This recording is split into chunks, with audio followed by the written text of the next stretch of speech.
జమాతే ఉద్దవ అధినేత హఫీజ్ సయీద్ మరోసారి భారత్పై విషంగక్కారు. లాహోర్లో జరిగిన 2 రోజుల మీటింగ్లో అవాకులు చవాకులు పేరుతూ కాశ్మీర్ ప్రజలను రెచ్చగొట్టే ప్రయత్నం చేశాడు. పాకిస్తాన్ నుంచి కాశ్మీర్ను ఎవరూ విడదీయలేరన్నారు.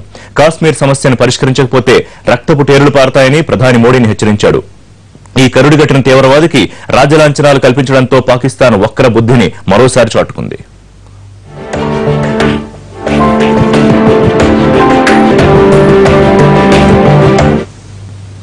భారత్లో విధ్వంసాలకు పాల్పడుతోన్న వాళ్లకు పాకిస్తాన్ ప్రభుత్వం నుంచి మద్దతు లభిస్తోందన్న విషయంలో ఎలాంటి సందేహం లేదని మరోసారి తేలిపోయింది.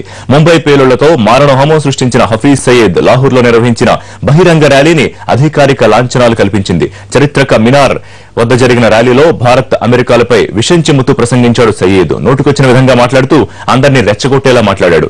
కాశ్మీర్ కు భారత్ నుంచి విముక్తి కావాలని, అందుకు పాకిస్తాన్ సహాయం చేస్తుందని, సెక్యులరిజం దెయ్యంతో సమానమని నానా కోతలు కూశాడు.